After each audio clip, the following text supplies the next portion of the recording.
దేవుని నామమునకు మహిమ కలుగును గాక. ప్రభుని మనం స్తుతించుదాం. హల్లెలూయా, హల్లెలూయా. ప్రభు సన్నిధిలో చక్కని సమయాన్ని మనం కలిగి ఉంటున్నాం. దేవుని వాక్యములో నుండి రోమీలకు రాసిన పత్రిక 15వ అధ్యాయము, రోమా పత్రిక 15వ అధ్యాయము 5 నుండి 7 వరకు ఉన్న వాక్య భాగాన్ని మనం చదువుకుందాం. రోమపత్రిక 15వ అధ్యాయం 5 నుండి, మీరు ఏకభావము గలవారై ఏకగ్రీవముగా మన ప్రభు అయిన యేసుక్రీస్తు తండ్రియగు దేవుని మహిమపరుచు నిమిత్తము క్రీస్తు యేసు చిత్త ప్రకారము ఒకనితోనొకడు మనస్సు కలిసిన వారై ఉండునట్లు ఓర్పునకును ఆదరణకును కర్తయగు దేవుడు మీకు అనుగ్రహించునుగాక. కాబట్టి క్రీస్తు మిమ్మును చేర్చుకొనిన ప్రకారము దేవునికి మహిమ కలుగునట్లు మీరును ఒకరినొకడు చేర్చుకొనుడి. మనం చూస్తున్నాం 5 నుండి, మీరు ఏకభావం కలిగి ఉండాలి, ఏకగ్రీవముగా దేవుణ్ణి మహిమపరచాలి, అలాగే దేవుని చిత్త ప్రకారము ఒకరితో ఒకడు మనసు కలిసిన వారై ఉండాలి. ఇదంతా జరగడానికి ఓర్పుకు ఆదరణకు కర్త అయిన దేవుడు ఆ యొక్క ఓర్పును అట్టి ఆదరణను మీకు అనుగ్రహించాలి అనేది ఈ వాక్యంలో ఉన్న విషయం. దేవుడు మనకు ఓర్పును ఆదరణను అనుగ్రహిస్తే మనం ఏం చేస్తాం అనే విషయాన్ని చూస్తే, మనము ఏకగ్రీవముగా దేవుని మహిమపరుస్తాం, అలాగే దేవుని చిత్తాన్ని చేస్తాం. అది దేవుని వాక్యము మనకు తెలియజేస్తున్న విషయం. మీరు ఏకభావము గలవారై ఉండాలి, ఏకగ్రీవముగా దేవుణ్ణి మహిమపరచాలి, అలాగే దేవుని చిత్త ప్రకారం ఒకరితో ఒకడు మనస్సు కలిసిన వారై ఉండాలి. అది దేవుని చిత్తము లేక దేవుని చిత్త ప్రకారముగా మీరు మనస్సు కలిసి ఉండాలి అనే విషయాన్ని దేవుని వాక్యం తెలియజేస్తుంది. దేవుణ్ణి మహిమపరచాలన్నా, అలాగే దేవుని చిత్త ప్రకారం అన్న విషయాన్ని చెప్పాడు. అనగా దేవుని చిత్తం కోసం ఒకరితో ఒకరు ఈ ఐక్యత దేనికి అంటే, మన శరీర ఉద్రేకాలను నెరవేర్చుకోవడానికి కాదు. మనకు కోపం కలిగినప్పుడు, మనకు పగ ఉన్నప్పుడు, ఎదుటి వ్యక్తిని దెబ్బ కొట్టాలనుకున్నప్పుడు మన టీంని అంతటిని ఒకటిగా చేసి యుద్ధం చేయడానికి కాదు. చాలా మంది అటువంటి పనులు చేస్తూ ఉన్నారు. శరీర కార్యముల కొరకు కాదు, ఒకరితో ఒకరు కలిసి ఉండేది, ఇతరులను మనతో కలుపుకునేది దేవుని చిత్త ప్రకారం. అనగా ఒకవేళ దేవుని చిత్తం కోసం అలా మనము జ్ఞాపకం చేసుకుందాం. దేవుని చిత్త ప్రకారం అంటే దేవుని చిత్తం కోసం, దేవుని చిత్తము కొరకు, అనగా దేవుని చిత్తాన్ని మనం చేయగలం. ఒకరితో ఒకరు కలిసి ఉంటే మనం దేవుని చిత్తాన్ని చేయగలం. దేవుని చిత్తము చేయుట కోసం అని తెలుసుకుందాం. లేదా ఆ యొక్క ఐక్యత దేవునికి వ్యతిరేకమైన కార్యక్రమాలు చేయడానికి వాడబడుతూ ఉంటుంది. కాబట్టి ఇక్కడ చెప్తున్న విషయాలు మనం చూస్తే, దేవుణ్ణి మహిమపరచాలి అంటే మనము దేవుణ్ణి మహిమపరచడానికి మనము ఏకభావము గలవారై ఏకగ్రీవముగా ఐక్యతతో అందరము కలిసి దేవుణ్ణి మహిమపరచాలి. అందుకే 7లో కూడా చెప్పాడు, క్రీస్తు మిమ్మును చేర్చుకొనిన ప్రకారము దేవునికి మహిమ కలుగునట్లు మీరును ఒకరినొకడు చేర్చుకొనుడి. అనగా క్రీస్తు మిమ్మును చేర్చుకొనిన ప్రకారము మీరును ఒకరినొకడు చేర్చుకొనుడి, అప్పుడు దేవునికి మహిమ కలుగుతుంది అనే విషయాన్ని ఇక్కడ చెప్తున్నాడు. కాబట్టి ఇందులో నుండి మనం నేర్చుకునే విషయాలు, దేవుణ్ణి మహిమపరచాలంటే మనము ఐక్యత కలిగి ఉండాలి. 1 కుటుంబపరమైన ఐక్యత, 2 సంఘపరమైన ఐక్యత అనే దాని గురించి మనము చూస్తున్నాం. రోమపత్రిక 15వ అధ్యాయములో మనము 5 నుండి చూస్తే, మీరు ఏకభావము గలవార ఏకగ్రీవముగా మన ప్రభు అయిన యేసుక్రీస్తు తండ్రియగు దేవుణ్ణి మహిమపరచు నిమిత్తం క్రీస్తు యేసు చిత్త ప్రకారం ఒకరితో ఒకడు మనస్సు కలిసిన వారై ఉండునట్లు ఓర్పునకును ఆదరణకును కర్తయగు దేవుడు మీకు అనుగ్రహించునుగాక. ఆయన ఓర్పుకు కర్త కాబట్టి ఓర్పు మీకు అనుగ్రహించునుగాక. ఆయన ఆదరణకు కర్త, ఆదరణ మీకు అనుగ్రహించునుగాక అనే విషయాన్ని చెప్పాడు. కాబట్టి క్రీస్తు మిమ్మును చేర్చుకున్న ప్రకారం దేవునికి మహిమ కలుగునట్లు మీరును ఒకరినొకడు చేర్చుకోనండి. బలవంతులుగా ఉన్నారు, బలహీనులను చేర్చుకోనండి.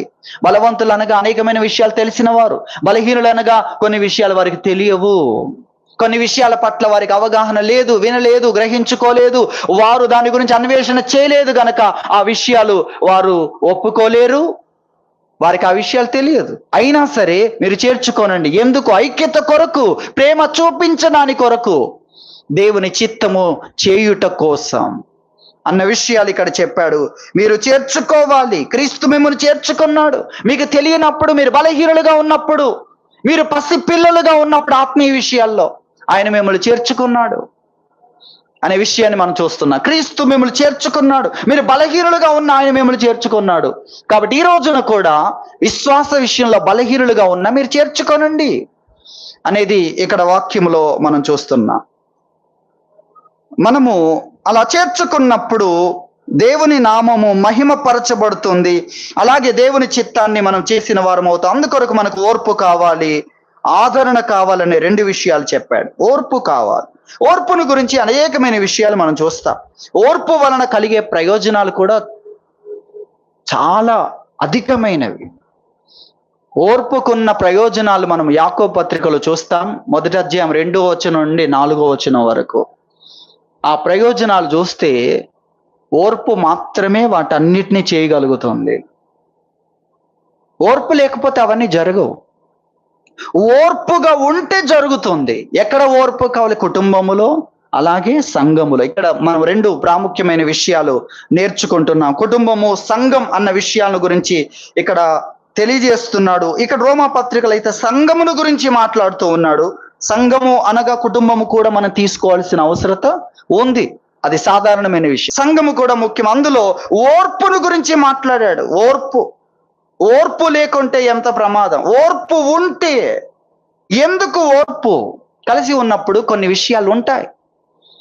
అందులో ప్రతి వ్యక్తికి ఒక ప్రత్యేకత ఉంది. ఏంటది? సొంతగా ఆలోచించే అదొకటి ఉంది. సొంత ఆలోచన. సో ప్రతి వ్యక్తికి ఒక సొంత అభిప్రాయము, ఒక ఆలోచన ఉంటుంది. నాకు తెలుసు కదా, ప్రతి వ్యక్తికి ఒక సొంత ఆలోచన. ఎదుటి వ్యక్తి ఏం ఆలోచిస్తాడో తెలుసుకున్న తర్వాతనే అనేది త్వరగా రాదు. దానికి చాలా ఏం కావాలి? మానసిక పరిపక్వత, ఆధ్యాత్మికమైన పరిపక్వత కావాలి. అది వచ్చినప్పుడు మనము ఎదురు చూచుట, వేచి ఉండుట, ఇతరులను తెలుసుకొనుట, అవన్నీ చేస్తాం. లేనప్పుడు ప్రతి వ్యక్తికి ఒక సొంత ఆలోచన ఉంటుంది. ఆ తర్వాత ఇతరులకు కొన్ని ఆలోచనలు ఉంటాయి. అలాంటప్పుడు ఆలోచనలు మనకు నచ్చనిది కొన్ని కలుగుతూ ఉంటాయి. నాకు అదంతా నచ్చలేదు, ఎందుకంటే దానికంటే నాది బెటర్గా ఉంది, అదంతా లోపాలతో ఉంది, కాబట్టి నచ్చలేదు అనే విషయాలు ఉంటాయి. మీకు అర్థమవుతుంది కదా? ఎంపికలో, ఆలోచనలో ఈ నచ్చని విషయాలు, విధానాలు నచ్చలేదు, ఆలోచనలు నచ్చలేదు. కానీ ఏం కావాలి ఇక్కడ ఏం కావాలి? అందరూ ఒక రకంగా ఆలోచించకపోయినా యూనిటీ కావాలి. ఎక్కడ? కుటుంబములో, సంఘములో. దానికేం కావాలి? ఓర్పు కావాలి. నచ్చనప్పుడు ఏం కలుగుతుంది? బాధ కలుగుతుంది. నచ్చనప్పుడు ఏం కలుగుతుంది? మనకు ఆసక్తి తగ్గిపోద్ది. మన యొక్క సిద్ధపాటు, నేను ఇప్పుడు రెడీగా లేను, కానీ నీకు నచ్చిన విషయానికి నువ్వు రెడీగా లేకున్నా ఎంతసేపు అంటావు? అర్థమైందా? ఫోన్ కాల్ కొట్టగానే అది ప్రయాణం కొరకు, ఆటల కొరకు, రకరకాల విషయాల కొరకు, ఎవరికి ఏది ఇష్టమైన కార్యక్రమాల కొరకు. ఇక్కడ నచ్చిన విషయాలు ఉంటాయి గనక వెంటనే ఆసక్తి తగ్గిపోతుంది, సిద్ధపాటు తగ్గిపోతుంది, ఇబ్బంది కలుగుతుంది. గనక మనము వేరు కావడానికి, అనగా మన కార్యక్రమంలోనికి మనము కలిసి ఉండడానికి బదులుగా వేరే ఆలోచిస్తూ ఉంటాం. కలిసి ఉండడానికి, కుటుంబంలో ఒక కార్యక్రమం కలిసి చేయవలసి ఉంది, సంఘంలో కలిసి చేయవలసి ఉంది, కలిసి దేవుణ్ణి మహిమపరచవలసి ఉంది, కలిసి దేవుని చిత్తాన్ని నెరవేర్చాల్సి ఉంది. దేవుని చిత్తం కొరకు, దేవుని మహిమ కోసం ఏం చేయాల్సి ఉంది? నీవు కలవవలసి ఉంది. కానీ అక్కడ నచ్చుట, నచ్చకపోవట అనే విషయాలు వస్తున్నాయి. వచ్చినప్పుడు ఏం కావాలి? ఓర్పు కావాలి. ఓర్పు కావాలి. నీకు ప్రాధాన్యత దొరికేంత వరకు, నీకు నచ్చిన విషయంలోనికి వచ్చేంత వరకు ఏం కావాలి? ఓర్పు కావాలి. ఈరోజు ఎదుటి వ్యక్తి సమయం, రేపు నీకున్న అభిప్రాయం అది గొప్పదని ఎదుటి వ్యక్తి గౌరవించినప్పుడు నీతో కలిసి రావడాని కోసం ఇప్పుడు నీ ఓర్పు కలిగి ఉండాల్సి ఉంటుంది. ఓర్పుని గురించి మాట్లాడాడు. కొన్ని ఇబ్బందులు ఉంటాయి, కొన్ని నచ్చే విషయాలు, నచ్చని విషయాలు ఉంటాయి. అలాగే కొన్ని మనస్పర్ధలు ఉంటాయి, అపార్థాలు ఉంటాయి. ఆ అపార్థాలు అర్థం చేసుకోవడానికి కొంత సమయం పడుతుంది. సమయమును గురించి మనం మాట్లాడుతూ ఉంటాం. కొన్నిసార్లు మనకు అర్థం కానప్పుడు సమయమే నిజాలను బయలుపరుస్తుంది. అర్థమవుతుంది కదా? టైం రివీల్స్ ద ట్రూత్ అనేది మనం చూస్తాం. కాలము సత్యాలను తెలియజేస్తుంది. కాబట్టి అప్పటి వరకు ఏం కావాలి? ఓర్పు కావాలి. కాబట్టి కొన్ని మనస్పర్ధలు, కొన్ని అపార్థములు, కొన్ని ఇబ్బందులు అనేవి కలుగుతూ ఉంటాయన్న విషయాలని మనం గుర్తించాలి. కొన్ని ఇబ్బందులు కలుగుతాయి. ఆ ఇబ్బందులు కలిగే విషయాల్లో ఇతరులు సరైన విధానములో మనతో ప్రవర్తించకపోవడం, గౌరవించాల్సిన విధానంలో ఆ గౌరవాన్ని మనం పొందుకోలేకపోవడం, వేరే వాళ్ళు పొందుకుంటూ ఉండడం, లేక ఇతరులు వారు ఎంత గొప్ప, వారు మనకంటే ఎంత గొప్ప, వారి ముందు మనం ఎంత తక్కువ అని చూపిస్తూ ఉంటే మనము వారితో కలిసి ఉండడం ఇబ్బంది అవుతూ ఉంటుంది. మీకు అర్థమవుతుంది? ఓర్పు ఎందుకు అంటే కొన్ని ఇబ్బందులు ఉన్నాయి. మరి ఐక్యత ఎందుకు? దేవుణ్ణి మహిమపరచడానికి. ఐక్యత ఎందుకు? దేవుని చిత్తాన్ని చేయడానికి. కాబట్టి ఐక్యత కావాలి. నువ్వు దేవుని చిత్తాన్ని చేయలేకపోతే ప్రయోజనం ఏంటి? దేవుని నామాన్ని మహిమపరచకపోతే ఎవరిని మహిమపరుస్తావు? దేన్ని మహిమపరచడానికి? ఎవరి మెప్పు కోసం మనము బ్రతుకుతున్నాం? అది మనం గ్రహించాలి. కాబట్టి ఓర్పును గురించి, అందుకే ఓర్పు కావాలి, ఓర్చుకోవాలి అన్న విషయాన్ని గురించి తెలియజేశాడు. ఇబ్బంది కలగగానే వెంటనే సురక్షితమైన కంఫర్ట్గా ఉన్న జోన్లో అడుగు పెట్టాడు. అట్లా కాదు, అట్లా కుదరదు. కొన్నిసార్లు ఇక్కడ మన కష్టం కంటే ఏది ముఖ్యం? దేవుణ్ణి మహిమపరచడం ముఖ్యం. మనకు కొన్ని కష్టం కలగవచ్చు, కొన్ని ఇబ్బందులు కలగవచ్చు. మనం కోరినట్లుగా అన్ని లేకపోయినా మనం ఉండాలి అనేది ఇక్కడ మనం గ్రహించవలసిన విషయాలు. చాలాసార్లు మనం ఎలా ఉంటామంటే, మనకి ఇబ్బంది కలిగితే ఇబ్బంది లేని చోట మనం చూసుకుందాం అనుకుంటాం. కానీ అన్నిసార్లు అలా సాధ్యము కాదు. ఉద్యోగంలో ఇబ్బంది కలిగితే మీరు వెళ్ళిపోతారా? వెళ్ళిపోరు. అందరు మీరు అనుకున్నట్లే ప్రవర్తిస్తారా? అయినా సరే దేవుడు నన్ను ఇక్కడ ఉంచారని మీ స్థానాన్ని మీరు నిలబడడానికి మీరు ప్రయత్నం చేస్తారు. లోకంలో అందరూ అలాగే ఉన్నారు, కానీ ఆత్మీయ విషయాల్లో లేరు. జీవితానికి సంబంధించిన విషయాల్లో చాలా డెలికేట్గా ఉన్నారు. కానీ శరీర విషయాలు, లోక సంబంధమైన విషయాలు, భౌతిక విషయాలు ఎలా ఉన్నారు? చాలా స్ట్రాంగ్గా ఉన్నారు. ఎక్కడ లేరు? దేవునికి సంబంధించిన విషయాల్లోనే లేరు. అది ఇక్కడ మనం చూస్తాం. అలా ఉండకూడదు. మనము ఓర్పు కలిగి ఉండాలి, ఓర్చుకోవాలి. దేవుని వాక్యంలో కొన్ని వాక్యాలు చూద్దాం. రోమపత్రిక 12:12 చూస్తే, నిరీక్షణ గలవారై సంతోషించుచు శ్రమయందు ఓర్పు గలవారై ఉండాలి. శ్రమ కలగగానే మనము వెంటనే శ్రమ తప్పించుకోవాలి కాదు, అక్కడ ఓర్పు కలిగి ఉండాలి. ఓర్పును గురించి అక్కడ మాట్లాడాడు. అలాగే 2 కొరింథీలో వారి కలుగుతున్న శ్రమలలో 6వ అధ్యాయంలో తెలియజేస్తూ ఉన్నాడు. 2 కొరింథీ 6వ అధ్యాయము 5వ వచనములో ఏమంటున్నాడు? దెబ్బల యందు, లేక 4లో శ్రమల యందు, ఇబ్బందుల యందు, ఇరుకుల యందు, దెబ్బల యందు, చెరసాల్లో, అల్లరులో, ప్రయాసములో, జాగరములో, ఉపవాసాల్లో మిగుల ఓర్పు గలవారమై. మిగుల ఓర్పు. ఇన్ని విషయాలు మనం చూస్తున్నా. మా పరిచర్య 3లో కూడా మనం చూడాలి. మా పరిచర్య నిందింపబడకుండా నిమిత్తం ఏ విషయంలో అభ్యంతరమే కలిగించట్లేదు అనగా, మాకు శ్రమ కలిగిన, ఇబ్బంది కలిగిన, ఇరుకులు వచ్చిన, మా యొక్క స్వేచ్ఛ తొలగిపోయి మమ్మల్ని ఇరుకులో పడేసిన, దెబ్బల యందు, చెరసాల్లో, అల్లర్లో, ప్రయాసములో, అంటే కష్టము ఎక్కువ మా మీద మోపిన, అలాగే జాగరములు చేయవలసిన పరిస్థితి వచ్చిన, రాత్రంతా నిద్ర లేకుండా ఒక చోట పడి ఉండాల్సిన పరిస్థితి వచ్చింది. అప్పుడు ఏం చేశారు? మిగుల ఓర్పు. చూసారా? ఇన్ని పరిస్థితుల్లో వాళ్ళు ఓర్పుని ఎంచుకున్నారు. ఎందుకు? దేవుని చిత్తం చేయాలి. ఆ ఓర్పు ఏం చేస్తుంది అనే దాంట్లో చాలా విషయాలు ఉన్నాయి. ఓర్పు నిన్ను ఎదిగిస్తుంది. ఓర్పు నీలో లోపము లేకుండా చేస్తుంది, నీ లోపాలను తొలగిస్తుంది. ఓర్పు నిన్ను సంపూర్ణమైన వ్యక్తిగా చేస్తుంది. ఓర్పు నీకు ఏ కొదువ లేని అంతస్తులోకి నిన్ను తీసుకెళ్తుంది. ఇన్ని చెప్పాడు అక్కడ. యాకోబు పత్రిక 1వ అధ్యాయం 2 నుండి 4 వరకు. ఓర్పు ఏం చేస్తుంది? నేను ఎదిగిస్తుంది. ఎదిగిన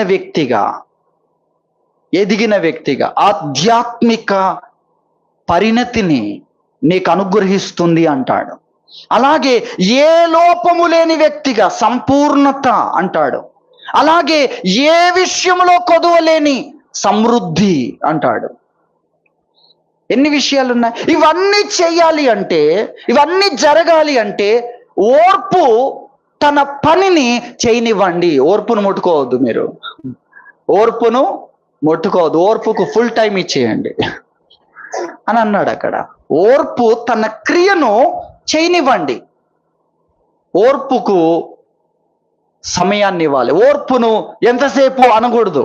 అంటే నువ్వు ఓర్పుగా ఉండాలి. నువ్వు ఓర్పుగా ఉంటే ఇవన్నీ జరుగుతాయన్న విషయాన్ని గురించి వాక్యంలో తెలియజేస్తున్నాడు.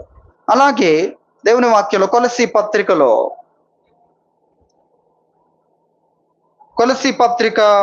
1వ అధ్యాయము ఇక్కడ 9 నుండి ప్రార్థన చేస్తున్న అంశాలు మనకు కనబడుతూ ఉన్నాయి. అందుచేత ఈ సంగతి వినిన నాటి నుండి మేమును మీ నిమిత్తం ప్రార్థన చేయటం మానక మీరు సంపూర్ణ జ్ఞానము, ఆత్మ సంబంధమైన వివేకము, ఆయన చిత్తమును పూర్ణముగా గ్రహించిన వారునై ప్రతి సత్కార్యములో సఫలులగుచు దేవుని విషయమైన జ్ఞానమందు అభివృద్ధి పొందుచు. ఎన్ని విషయాలు ఉన్నాయి చూడండి మనం ఎదగాల్సినవి. దేవుని విషయమైన జ్ఞానమందు అభివృద్ధి పొందుచు అన్ని విషయంలో ప్రభువును సంతోష పెట్టునట్లు ఆయనకు తగినట్లుగా నడుచుకొనవలననియు, తర్వాత ఆనందముతో కూడిన పూర్ణమైన ఓర్పును దీర్ఘశాంతమును కనపరుచున్నట్లు ఏం చేయాలి? ఆయన మహిమ శక్తిని బట్టి సంపూర్ణ బలముతో బలపరచబడాలి. నీవు దేవుని ద్వారా బలమును పొందాలి. ఆనందముతో కూడిన పూర్ణమైన ఓర్పు దీర్ఘశాంతము కనపరుచున్నట్లు ఆయన మహిమా శక్తిని బట్టి సంపూర్ణ బలముతో బలపరచబడాలి. మనం బలపరచబడాలి. ఎందుకంటే మనం ఆనందముతో కూడిన పూర్ణమైన ఓర్పును దీర్ఘశాంతాన్ని కనపరచడానికి దేవుని ద్వారా బలపరచబడాలి, బలాన్ని పొందాలి అన్న విషయాన్ని దేవుని వాక్యంలో తెలియజేస్తున్నాడు. కాబట్టి మనం గ్రహించాలి ఓర్పు ఎంత ప్రాముఖ్యమో అన్న విషయాన్ని గురించి తెలియజేస్తున్నాడు. మనము దేవుని మహిమపరచడానికి, దేవుని చిత్తాన్ని చేయడానికి కోసము ఇతరులతో కలిసి ఉండాలి. ఇతరులందరి మధ్యలో రకరకాలైన వ్యత్యాసాలు ఉంటాయి. ఒక అరచేయి చూస్తే అరచేయిలో వేళ్ళు ఉన్నాయి కదా, రకరకాల స్థానాల్లో ఉంటాయి. బలహీనమైనవి ఉంటాయి, బలమైనవి ఉంటాయి, ఎప్పుడు వాడబడేవి ఉంటాయి, అప్పుడప్పుడే వాడబడి ఉంటాయి. ఎన్ని వ్యత్యాసాలు ఉన్నా అన్ని కలిసి ఉంటేనే చేతిలో బలం ఉంటుంది. కానీ వ్యత్యాసాల గురించి మాట్లాడితే ఈ టాపిక్స్ వస్తాయి. కానీ ఆ వ్యత్యాసాలు కాదు, అవి కలిసి ఉన్నప్పుడే ఏదైనా చేయగలుగుతాయి. కాబట్టి మనము కూడా కుటుంబ పరముగా, సంఘపరముగా ఆ విధంగా ఉండాలి అన్న విషయాన్ని గురించి ప్రభువు మనకు తెలియజేస్తూ ఒక్కరితో ఒకడు మనస్సు కలిసి ఉండండి అనే విషయాన్ని గురించి ఇక్కడ తెలియజేస్తున్నాడు. రోమాపత్రిక 15వ అధ్యాయము 5 నుండి మనం చూస్తే, మీరు ఏకభావము గలవారై ఏకగ్రీవముగా మన ప్రభు అయిన యేసుక్రీస్తు తండ్రి దేవుణ్ణి మహిమపరచు నిమిత్తం క్రీస్తు యేసు చిత్త ప్రకారం ఒకనితో ఒకడు మనస్సు కలిసిన వారై ఉండునట్లు మీకు ఓర్పు కావాలి, ఆదరణ కావాలి. ఇది తెలియజేస్తారు. మీకేం కావాలి? ఓర్పు కావాలి, ఆదరణ కావాలి. మనము ఈ వాక్యము ఎంత అద్భుతమైందో ఈ విషయాన్ని మనం నేర్చుకుంటే ఎక్కడైనా కూడా దేవుని మహిమపరుస్తాం, దేవుని చిత్తాన్ని చేస్తాం. మనకు పరిస్థితులు ముఖ్యం కాదు, మనం చేసే పని ముఖ్యం. దేవుని వాక్యంలో ఏ వ్యక్తిని చూసి నిరాశ పడక అంటాడు. లూకా సువార్త 6:35 నుండి మనం చదివితే, ఏ వ్యక్తిని చూచి నిరాశ పడక, ఎందుకంటే అది నీకు దేవుడిచ్చిన పని మాత్రమే, నీ ఆత్మీయత కోసము, పరలోకములో నీ గుర్తింపు కోసము దేవుడు నీకు అనుగ్రహించే ఒక పని. కాబట్టి ఆ పని దొరకడమే, అనగా సహించడమా, ఓర్పు కలిగి ఉండడమా, దేవుడు నీకు ఇచ్చిన మంచితనాన్ని చూపించడమా, అది కనపరిచే పని దొరకడమే గొప్ప. ఇక్కడ దొరకాలా, ఈ వ్యక్తి మధ్యలో దొరకాలా, ఇక్కడ నేను సహించాలా, ఇక్కడ ఓర్పు కలిగి ఉండాలా, అలా కాదు. దేవుడు మనకు అనుగ్రహించిన పని. మనం కొన్నిసార్లు మనం కోరుకున్న జాబ్ దొరకపోవచ్చు, మీకు అర్థమవుతుందా? కానీ పని చేస్తేనే కదా, పని చేస్తేనే నీకు ఆరోగ్యం. అర్థమవుతుందా? పని చేస్తేనే ఆరోగ్యం. పని చేస్తున్నప్పుడు ఆ పని ద్వారానే నీవు ఉన్నత పనిలోనికి వస్తావు. అబ్రహాము విశ్వాసులకు తండ్రి ఒకేసారి కాలేదు, కానీ పిలువబడిన పిలుపుకు లోబడ్డాడు, వెంటనే వెళ్ళాడు. అప్పుడు సమస్యలు వచ్చాయి, అక్కడ కూడా విశ్వసించాడు. అలా క్రమముగా ఎదగడం మొదలుపెట్టాడు. అది మనం గ్రహించాలి. కాబట్టి మనము జ్ఞాపకం చేసుకోవాలి, దేవుడు ఓర్పును గురించి మనకు తెలియజేస్తున్నాడు. ఆ ఓర్పు ఎక్కడా అనే దాని విషయంలో మనం కొన్ని విషయాలు ఏర్పాటు చేసుకోండి. ఎక్కడైతే నేను ఓర్పు కలిగి ఉంటాను, కానీ ఆ జాబ్ నీకు దొరకకపోవచ్చు కదా, దేవుడు వేరే జాబ్ ఇవ్వచ్చు కదా. ఇక్కడ జాబ్ ఏది అనేది కాదు, ఆ జాబ్ను దేవుడు గుర్తిస్తున్నాడు, పరలోకంలో రాస్తున్నాడు. మీకు అర్థమవుతుందా? మనుషులు కోరుకున్నదంతా కూడా మనం భక్తుల జీవితంలో చూస్తే, యోబు కోరుకున్నది ఎప్పుడు దొరికింది? లాస్ట్కు దొరికింది. ఆ లాస్ట్కు దొరికి ఎండ్ అయిపోయింది అన్నమాట. ఒకవేళ మనం చూస్తే లాస్ట్కు దొరికింది, కానీ అతని స్టోరీలో గొప్పతనం మొత్తాన్ని, అద్భుతాన్ని చిత్రీకరించిందంతా కూడా ఆ 42 అధ్యాయములు. 42 అధ్యాయాలు ఉంటే 41 వరకే కాదు, 42లో కూడా మొదటి 9 వచనాల వరకు కూడా అతను అనుకున్న జీవితాన్ని పొందలేదు. కానీ అక్కడే అతని గొప్పతనము యొక్క లోతు ఉందని దేవుడు మనకు దృశ్యం అంతా అక్కడ చూపించాడు. ఇక 42వ అధ్యాయం 10వ వచనం వచ్చిన తర్వాత ఆ చివరి 3-4 వచనాల్లోనే మొత్తం స్టోరీ ఎండ్ అయిపోయింది. అతనికి 10 మంది పిల్లలు పుట్టడం, వారికి ఇంకా 4 తరాలు మొత్తం రాసి పెట్టాడు. 4 తరాలు అన్నాడు అక్కడ. ఆ 4 తరాలంతా 4 వచనాలు చెప్పాడు. కానీ 42వ అధ్యాయం 10వ వచనం వరకు కూడా కనిపించింది అంతేంటి? అతని పని. ఇష్టము లేని విషయాల దగ్గర, తన భక్తిని కనపరచవలసిన విషయాల దగ్గర. మనకు సమయం ముగింపుకు వచ్చింది కనుక నేను ముగింపుకు రావడానికి ఇష్టపడదు. యోబు దగ్గరికి ఎలాగో వచ్చేసాం కదా. యోబు శ్రమల గురించి మనకు తెలుసు. 2వ అధ్యాయంలోనికి వచ్చేసరికి అతని శ్రమలు ఇంకా పెరిగిపోయాయి. అతనికి ఇంతవరకు వచ్చిన శ్రమలు ఆర్థికపరమైనవన్నీ కలిగాయి. ఆ తర్వాత పిల్లలకు సంబంధించిన శ్రమ కలిగింది. ఆ తర్వాత 2వ అధ్యాయంలో శరీరం మొత్తం కురుపులతో నింపబడింది. ఆ తర్వాత కుటుంబ పరిస్థితులు, స్నేహితులు, చుట్టూ ఉన్న వాళ్ళు మొత్తం విరోధులైపోయిన పరిస్థితి. కుటుంబంలోనే పనివాడు కూడా శత్రువు అయిపోయాడు. పిలిచినా రావట్లేదు, పలకట్లేదు. వేడెవడో పిలిస్తే నేను ఎందుకు రావాలనుకుంటున్నాడు. ఎవరు యజమానుడు, దాని అంతటికి కర్త అయిన వ్యక్తి పిలిస్తేనే అందులో పనిచేసేవాడు స్పందించట్లేదు. కారణం ఒకరు యోబు భార్య ద్వారా అనుకుందాం మనం, ఎందుకంటే ఇప్పుడు అధికారం అంతా ఆమె చేతుల్లో ఉంది అనే దాన్ని బట్టి మనం ఆలోచన చేద్దాం. మరి ఎందుకు భార్య వ్యతిరేకమైపోయి అతని చావు కోరుతుంటే అతను ఎందుకు వేరు కావద్దు? నీకు అర్థమైందా? అతను ఎందుకు వేరు కావద్దు? వేరు కాలేదు. అతని గౌరవం లేకున్నా అతను ఎందుకు అక్కడి నుండి వెళ్ళిపోవద్దు? అతని కష్టం కలుగుతున్నా, అతన్ని పట్టించుకునేవారు లేకపోయినా దానికంటే ఇంకొక స్థలంలో దయ పొందొచ్చు. అతను కనీసం పలకరించే వ్యక్తి అయినా, పిలిస్తే వచ్చే వ్యక్తి అయినా ఉంటాడు. కానీ ఇక్కడ పిలిస్తే పనివాడు కూడా రావట్లేదు. మరి ఎందుకు ఇక్కడే ఉండాలి? మరెందుకు ఆ భార్యను భార్యగా గుర్తించి ఆయన సన్మాన భావముతో ఆమె భార్యగా ఇతడు తన జీవితం, తన మానసిక జీవితం అంతా అక్కడే ఉండి అలా ఎందుకు అటు క్రమం తప్పినా ఇతడు ఎందుకు అదే క్రమములో ఉండాలి? అది మీరు ఆలోచించండి. దానికంటే ఇతడికి మేలైన విధానాలు ఉన్నాయి కదా. లేదు, అక్కడే ఉన్నాడు. ద్వేషాన్ని ఎదుర్కొంటున్నా ఉన్నాడు. ఆ ద్వేషం అన్న విషయం ఆలోచిస్తే బాగుంటుంది. అదేమైనా ఏంటి మీకు ఎవరు అధికమైన ప్రేమను మీకు ఇవ్వాలో వారు మీకు అధికమైన బాధనిస్తూ ఉంటే ఆ జ్ఞాపకం ఎలా ఉంటుంది? ఆ స్టోరీకి ఎంత దూరం ఉంటే అంత బాగుంటుంది. కానీ ఇక్కడ పరిస్థితి ఏంటి? ఆ స్టోరీకి ఎంత దగ్గర ఉన్నాడు? ఆ స్టోరీకి ఎంత దగ్గర ఉంటే శరీరము, మనస్సు, ఆత్మ గాయాల పాలవుతే దానికి ఆ గాయాలను స్వీకరించడానికి దగ్గర ఉన్నాడు. ఎందుకు? అతనికి ఆత్మీయత అంటే తెలుసు, దేవుని మహిమ అంటే తెలుసు, దేవుని చిత్తము నెరవేర్చుట అంటే తెలుసు. నేను దేవుని చిత్తం చెయ్యాలనుకుంటున్నాను. ఎటువంటి విషయం చూడండి, ఎంత గొప్ప సంగతులను గురించి మనం చూస్తున్నాం. యోబు తన కుటుంబ జీవితంలో అటువంటి సమస్యలన్నీ ఎదుర్కొంటున్నప్పుడు ఎందుకు దూరం కాకూడదు? ఎందుకు ఆ బంధమునకు దూరంగా వెళ్ళకూడదు? కానీ అదే బంధములో ఉన్నాడు. చూసారా? అదే బంధములో ఉన్నాడు. దేవుడు ఆ బంధమును గూర్చి ఆమె వైపు రాస్తే పాజిటివ్ లేదు, ఇంకా నెగటివ్ రాయాలి. దేవుడు శిక్షించడానికి, తాను అంతవరకు సంపాదించుకున్న వాటిని పోగొట్టుకోవడానికి అటువంటివి జరుగుతుంది. కానీ యోబుకైతే శ్రమలో కూడా సంపాదించుకుంటున్నాడు.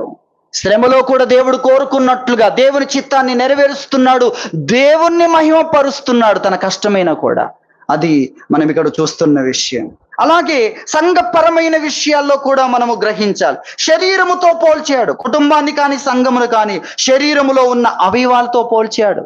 అవయవాలను గురించి మాట్లాడాడు. 1 కొరింథీ 12వ అధ్యాయములో ఈ అవయవాలను గురించి, వాటి స్థానములను గురించి, ఏవి అక్కరగా, ఏవి అక్కర్లేదుగా, ఏవి ఘనమైనవిగా, ఏవి ఘనహీనమైనవిగా, ఏవి అవసరమైనవిగా, ఏవి అవసరము లేనట్లు కనబడిన అన్ని కూడా అవసరమైనవి, ఘనహీనంగా కనబడుతున్నవి, ఘనమైనవి మరి ఎక్కువగా వాటిని ఘనపరుస్తున్నాయి. చేతుల కంటే పాదములు ఘనహీనమైనవి, కానీ చేతులు ఎప్పుడు పాదములను చూసుకుంటూ ఉన్నాయి కదా. అవి లేకపోతే ఏ అవయవం పని చేయదు. ఎంత ఘనహీనమైంది, ఎంత అవసరం అంటే అడుగు తీసి అడుగు వేయాలంటే అవసరం. అర్థమవుతుందా? అది చెప్పాడు ఇక్కడ 12వ అధ్యాయంలో. మరింత అవసరము, మరింత ఆధారపడుతున్నా వాటి మీద ఎంత ఆధారపడుతుంది. దేనికైనా దేన్ని పిలవాలి? పాదాలనే పిలవాలి. కన్నుకు ఏ అవసరమైనా, చెవి విన్నా, చేతులకి ఏది కావాలన్నా, ప్రతి అవయవానికి, అన్ని అవయవాల్లో ఘనహీనంగా ఉన్న ప్రతి అవయవం కోసం అది మాత్రమే కావాలి అనే విషయాన్ని గురించి రాశాడు. ఇవన్నీ కూడా తెలియజేశాడు. కాబట్టి అది మనం గ్రహించాలి. అలాగే ఒక అవయవం బాధపడుతున్నప్పుడు మిగిలినవన్నీ కూడా బాధను అనుభవించగలిగిన స్థితిని గురించి రాశాడు. ఎందుకంటే సిస్టమ్ అలా ఉంది, ఆ విధంగా ఉంది అనే విషయాన్ని తెలియజేశాడు. కాబట్టి ఏం చెప్తున్నాడు? ఓర్పును గురించి తెలియజేస్తున్నాడు. ఓర్పు ద్వారా మనకు ఎన్ని ప్రయోజనాలు మనం చూస్తున్నాం. మన ఆత్మీయత బయటికి వస్తుంది. నీవు ఆత్మీయుడవు అని గుర్తింపు పొందాలంటే అది బయటికి రావాలంటే దానికి సంబంధించిన సందర్భం ఉండాలి. ఈ ఆత్మీయత నీది మాత్రమే అనే ప్రత్యేక గుర్తింపు కావాలి అంటే మిగిలినవన్నీ చోట్ల నుండి సమస్యలు ఎదుర్కొన్న నీ ఆత్మీయత స్థిరంగా ఉంటే ఈ ఆత్మీయతకు అడ్రస్ నీవు మాత్రమే అనేది కొన్నిసార్లు మన ప్రత్యేకత కోసమే, అనగా మనల్ని హైలైట్ చేయడానికే చుట్టుప్రక్కలంతా డిమ్ అయిపోతూ ఉంటాయి. మీకు అర్థమవుతుంది? ఒక ఫోటోలో అసలు వ్యక్తిని హైలైట్ చేయడానికి మిగిలిన వారందరినీ ఆ బ్లర్ ఎఫెక్ట్ ఇస్తూ ఉంటారు. మనం ఏమనుకుంటాం? మనము మిగిలినవన్నిటి చూసి మన ప్రత్యేకత ఎందుకు, మనకెందుకు ఆ స్థానం, మనకెందుకు ఆత్మీయత, మనకెందుకు ఓర్పు అని అనుకుంటూ ఉంటాం.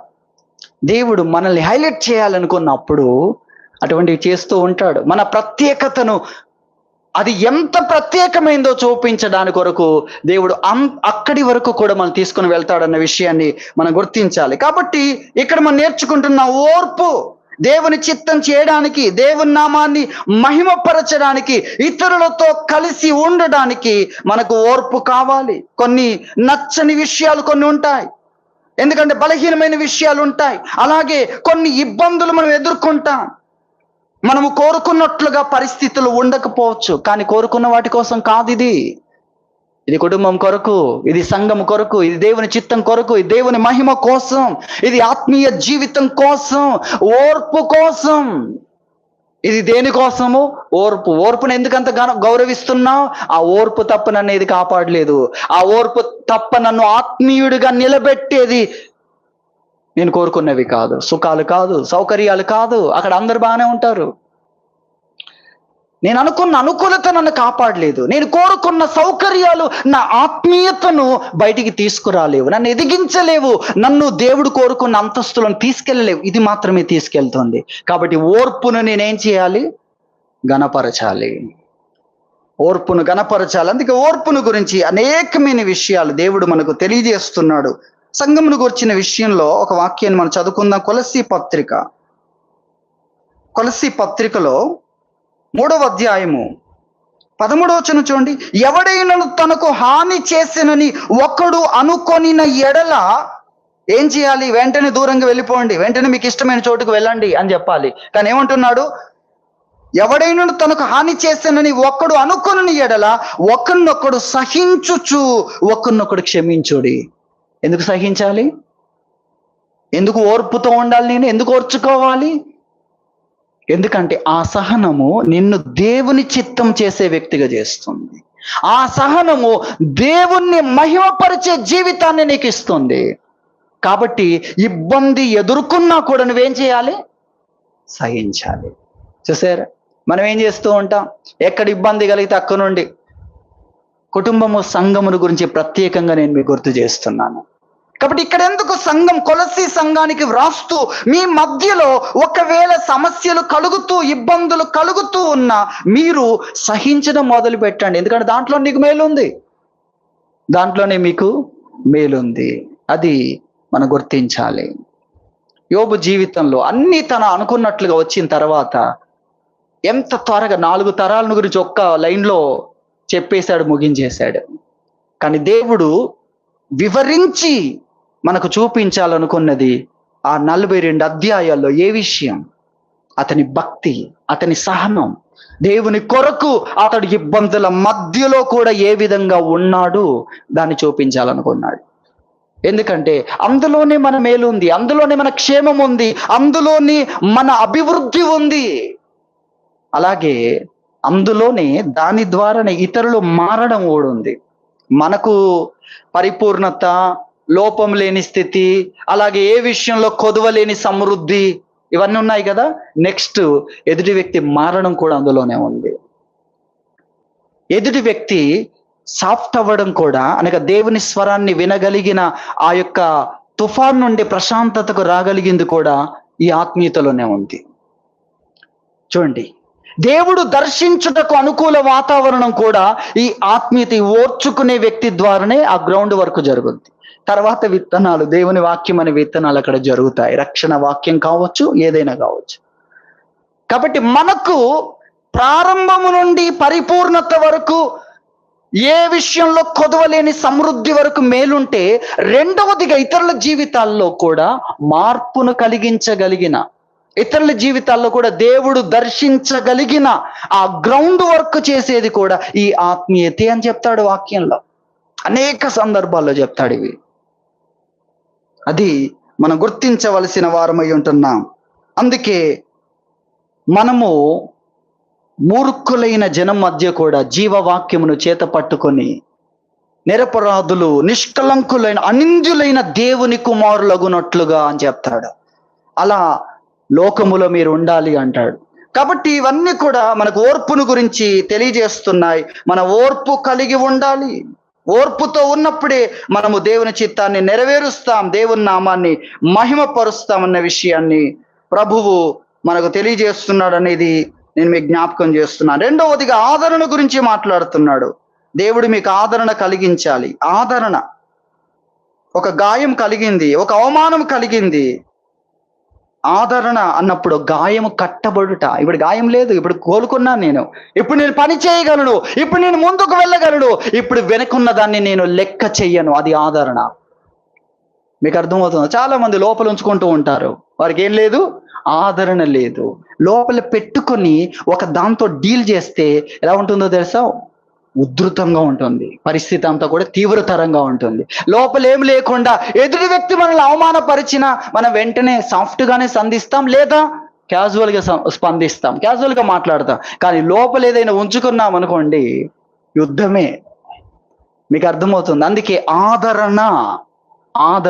చాలా మంది చాలా గాయాలతో ఉంటారు, చాలా గాయాలు. వారే లోతైన గాయం చేసుకుంటారు. ఎందుకంటే గాయం గురించి ఆలోచిస్తే అది ఇంకొంచెం లోతుగా వెళ్ళిపోద్ది. ఆ లోతైన గాయం ఎదుటి వ్యక్తి కొంతవరకే చేశాడు, మిగిలిన ఇన్ఫెక్షన్ మొత్తం మీదే, మనదే. అర్థమవుతుందా? అంత పెద్ద గాయం కలగడానికి రోజు నువ్వేం చేస్తున్నావు అంటే గాయాన్ని మానకుండా ఆ గాయాన్ని ఫ్రెష్గా చేసుకుంటున్నావు. ఎలా? ఆలోచించుట ద్వారా. నువ్వు ఇప్పుడు ఎక్కడున్నావు? ఆ గాయం స్థలంలో లేవు. అక్కడ నుండి వచ్చిన తర్వాత కూడా దాన్ని ఆలోచిస్తే ఏంటి? మానసికమైన రోగం. నీకు అర్థమవుతుందా? అక్కడ నుండి వచ్చిన తర్వాత కూడా అదే ఆలోచిస్తే ఎలా? అలా ఆలోచించకూడదు. అది మానసికమైన రోగం. అది మనం గుర్తించాల్సిన వారమై ఉంటుంది. ఆదరణ అనగా మన గాయం కట్టబడింది, మనం ఆ విషయంలో ఇప్పుడు ఆదరించబడ్డాం. ఇప్పుడు ఆ గాయము లేదు, ఆ పరిస్థితి లేదు. ఇప్పుడు నేను కోలుకున్నాను. ఇప్పుడు నేను మరలా ఉద్యోగానికి వెళ్ళగలను, మరలా నేను ముందుకు వెళ్ళగలను, మరలా నేను పని చేయగలను, నేను సిద్ధంగా ఉన్నాను, ఫిట్గా ఉన్నాను నేను. అది ఆదరణ. ఇప్పుడు ఆ సమస్యలు నేను లెక్క చేయను. ఇప్పుడు ఆ గాయం నాలో లేదు. ఆ విధంగా దేవుడు ఆ విషయాలను మనకు తెలియజేస్తున్నాడు. ఇతరులను మీరు ప్రార్థించినప్పుడెల్లా ఎదుటి వ్యక్తి ద్వారా మీకు కలిగిన దాన్ని ఏం చేయమన్నాడు? క్షమించండి. మీరు ప్రార్థన చేస్తున్నప్పుడెల్లా క్షమించండి. అంటే మీరు వెంటనే కోలుకుంటారు. మీకేమవుతుంది? అనారోగ్యమే ఎక్కువైపోతుంది, అనారోగ్య దినాలు ఎక్కువైపోతున్నాయి. దేవుడే ప్రతిరోజు స్వస్థత నీ కోసం ఏర్పాటు చేశాడు. ప్రతిరోజు ప్రార్థనకు వచ్చినప్పుడే వెంటనే ఇతరులతో సమాధాన పోట కానీ, ఇతరులను క్షమించుట కానీ, రెండు విషయాలు ఉన్నాయి కదా ప్రార్థన దగ్గర. రెండు విషయాలు ఉన్నాయి. ప్రార్థన చేయకుండా ఉండగలమా? ఉండలేం. ప్రార్థన చేయకుండా ఉండలేం. మీకు అర్థం? దేనికైనా ప్రార్థన కావాలి కదా. మనకు దేనికైనా ప్రార్థన కావాలి. ఏ పరిస్థితిలో ఉన్న దేవుని సహాయం మనకు కావాలి. ప్రార్థన చేయకుండా ఉండలేం. కానీ ప్రార్థనకి ఎప్పుడైతే నువ్వు వెళ్ళావో, నీ మీద నీ సహోదరునికి విరోధము ఉన్నది అని నీకు గుర్తు వచ్చినప్పుడు ఏం చెప్పాడు? నువ్వు మొదట వెళ్ళు. ఆ రకంగా వెళ్ళాల్సి ఉంది. అలాగే నువ్వు నిలవబడి ప్రార్థన చేయనప్పుడెల్లా మీ రుణస్తులను క్షమించండి.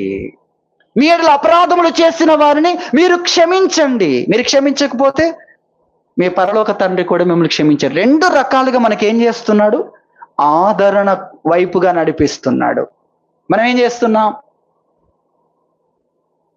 నాకు ఇంకా గుర్తుంది, వారన్న మాట ఇంకా నాకు గుర్తుంది. ఎప్పుడన్నారు? ఏదో సంవత్సరంలో, 9 సంవత్సరాల వెనకాలో 10 సంవత్సరాల వెనకాలో. చూసారు ఎలా ఉందో? దేవుడు ఏ రోజుకు ఆ రోజు గాయము కట్టబడే మందులు అందిస్తూ ఉంటే మనం అక్కడికి వెళ్ళి ఆ మందులను నిర్లక్ష్యం చేసి మళ్ళీ వస్తున్నాం. తద్వారా రోగ దినములు ఎక్కువైపోతున్నాయి. దేవుని కొరకు పని చేయలేకపోతున్నా. దేవుడు కృపనిస్తాడు, కానీ జీతం సంగతి ఏంటి? పని చేస్తేనే కదా. అదే నీ తోటివాడు నువ్వు పని చేయకుండా 6 నెలలు ఉన్నావు, నీ తోటివాడు పని చేశాడు 6 నెలల్లో, అతని జీతం ఏ విధంగా ఉంది? అది యుగములకు సంబంధించిన జీవితం. అతడు ఎక్కడున్నాడు? నువ్వు అందుకోలేనంత ముందుకు వెళ్ళిపోయి ఉన్నాడు. అదే ఆదరణ నీకు కూడా దేవుడు అనుగ్రహిస్తున్నాడు కదా. మనం గ్రహించాలి. మనమే ఆలోచించి శరీర ప్రకారం ఆలోచిస్తున్నాం. దైవికంగా ఆలోచించవచ్చు, వాక్యానుసారంగా ఆలోచించవచ్చు. భక్తులు చూపించిన మాదిరి అడుగుజాడలు, వారు ఎదుర్కొన్న పరిస్థితులు, వారు ఏం చేశారు, అవన్నీ కూడా మన ముందు ఉన్నాయి. కానీ మనం అప్లై చేసుకోవట్లేదు. మనం నేర్చుకోవాలి. ఎన్ని విన్నాం? నేను ఇక్కడే ఉంటా అంటే నేర్చుకోవడం ఎందుకు? మనం అలా ఉండడానికి. కాబట్టి ఆదరణ కూడా చాలా ప్రాముఖ్యమైనది. దాని ప్రభావం నా మీద ఇప్పుడు లేదు. ఆ గాయం తాలూకు ప్రభావం నా మీద ఇప్పుడు లేదు. నేను కోలుకున్నాను. నేను ఇప్పుడు దేవుని పని చేయడానికి ఫిట్గా ఉన్నాను. అది ఆదరణ. ఇప్పుడు ఆ బాధ నాలో పని చేయట్లేదు, ప్రభావం చూపించట్లేదు. ఆ బాధ యొక్క కంట్రోల్లో ఇప్పుడు నేను లేను. అది ఆదరణ అన్న విషయాన్ని గురించి మనం చూస్తున్నాం. కాబట్టి మనము ఆ విధముగా ఓర్పు, ఆదరణ కలిగి ఉంటే ఇతరులతో కలిసి ఉంటాం. అప్పుడు దేవుని చిత్తాన్ని నెరవేరుస్తాము. దేవుని నామాన్ని మహిమపరిచేవారుగా ఉంటాం. అలా ఇతరులతో మనం కలిసి ఉండాలి. కుటుంబములో, సంఘములో అలా కలిసి ఉన్నప్పుడు మనం ఎంతగా దేవుని చిత్తాన్ని చేస్తాం, ఎంతగా దేవుని నామాన్ని మహిమపరుస్తాం. అందుకే దేవుడి జీవితాన్ని ఇచ్చాడు. అది మనం గ్రహించాలి. వాక్యానుసారమైన జీవితం జీవించడాని కోసము మనము ఇతరులతో కలిసి ఉండాలి. అందుకొరకు మనకు ఓర్పు, ఆదరణ కావాలి. దేవుడు ఓర్పుకు కర్త, దాన్ని ఇచ్చేవాడు. ఆదరణకు కర్త, దాన్ని ఇచ్చేవాడు. దేవుని సన్నిధిలో ఉండగలిగితే చాలాసార్లు టైం ఇవ్వం దేవునికి సమయాన్ని ఇవ్వాలి. మనము దేవునికి సమయముని ఇవ్వాలి. ఆయన గాయములు కట్టగలిగిన వాడు, ఆయన ఓర్పును ఇవ్వగలిగిన వాడు, ఆయన ఆదరించగలిగిన వాడు అన్న సంగతిని మనం గుర్తించాలి. ఓర్పుకు దేవుడు కర్త, ఆదరణకు కర్త. కాబట్టి దేవుని మహిమ కోసము, దేవుని చిత్తం కొరకు మనము ఇతరులతో మనస్సు కలిసి ఉండడానికి కొరకు ఓర్పు, ఆదరణ దేవుని నుండి పొందుకోవాలని, దేవుని ద్వారా బలపరచబడి దేవుని చిత్తాన్ని నెరవేర్చాలి, దేవుని నామాన్ని మహిమపరచాలని ప్రభు మనకు తెలియజేస్తున్నాడు. దేవుడి వాక్యం దీవించునుగాక. ప్రార్థన చేసుకుందాం.